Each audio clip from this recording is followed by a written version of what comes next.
Hi TNPSC டீமர்ஸ். நம்ம ஜனவரி month 9 to 13 வரைக்கும் உள்ள இம்பார்ட்டண்ட் கரண்ட் அஃபேர்ஸ் பார்க்கலாம். பிரவாசி பாரதிய தினம் வந்து எப்போ கடைபிடிக்கிறாங்கன்னா ஜனவரி 9.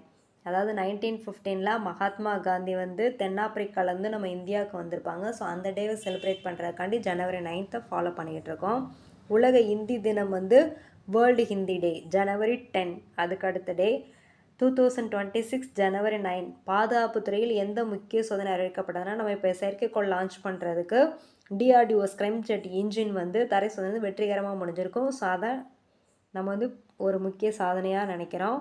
2026 ஜனவரியில் இந்திய அரசு அறிமுகப்படுத்திய புதிய டிஜிட்டல் போர்ட்டல், இந்திய அரசுங்கிறதுனால அது வந்து பேன் குடாயின்னு வரும். இது வந்து என்னதுன்னா ministry of women and child development வந்து உருவாக்கியிருப்பாங்க. ஸோ அதுதான் இப்போ லான்ச் பண்ணியிருப்பாங்க இந்த மந்தில். அடுத்து ஜனவரி 9, 2026 ஆர்பிஐ வந்து தற்காலிகமாக யாருக்கு கொடுத்து வச்சுருக்காங்கன்னா அதோட செயல்பாடுகள்லாம் டெல்லி அரசுக்கு வந்து கொடுத்துருக்காங்க. 2026 ஜனவரியில் எலான் மஸ்கின் ஏஐ சாஃப்ட்வேர், அதாவது எலான் மஸ்கின்னா நம்மளுக்கு தீமை தரக்கூடிய சாஃப்ட்வேர் இருக்குது பார்த்தீங்களா, அதை ஃபுல்லாக என்ன பண்ணியிருக்காங்கன்னா லாக் பண்ணி அதாவது தடை செஞ்சுருக்காங்க. எந்தெந்த நாடுனா மலேசியாவும் இந்தோனேஷியாவும். ஸோ நெக்ஸ்ட் கொஸ்டின், தென்கொரிய அதிபர் லீ 2026 ஜனவரி உச்சி மாநாட்டிற்காக எங்கு சென்றனா ஜப்பானுக்கு வந்து போயிருப்பாங்க. ஸோ அதுக்கடுத்து 2026 இப்போ இந்த ஜனவரியில் ஒரு அமெரிக்காவில் ஒரு பெரிய போராட்டம் ஏற்பட்டது. அது எதுனா ஐசி அதிகாரி ஒரு வந்து அமெரிக்க குடிமகனை சுட்ட சம்பவத்துக்காண்டி ஒரு பெரிய போராட்டம் நடந்திருக்கு. அடுத்து 2026 ஜனவரி 12 மத்திய அரசை எந்த அமெரிக்க மாநிலங்கள் வடக்கு தொடர்ந்துன்னு பார்த்தீங்கன்னா மின்சோட்டா அண்ட் இலியன்ஸ். இதெல்லாமே இன்டர்நேஷ்னல், இது நம்ம லைட்டாக ரீட் பண்ணால் கூட போதும். அடுத்து 2026 ஜனவரியில் ஜென்ரோம் பவுல் தொடர்பான விசாரணை எந்த நிறுவனத்தை சார்ந்ததுன்னா அமெரிக்க மத்திய வங்கியை சார்ந்தது. டெல்லி அரசின் வங்கி செயல்பாடுகளை கைப்பற்றிய அந்த சட்டப்பிரிவு வந்து 21A.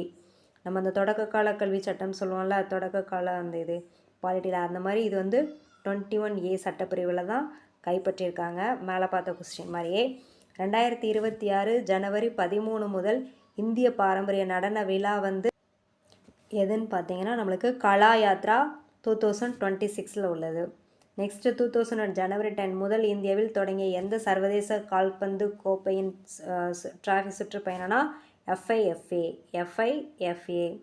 இந்தியா மற்றும் பிஜிங்கிறது ஒரு நாடு, அதாவது தீவு உள்ள நாடு.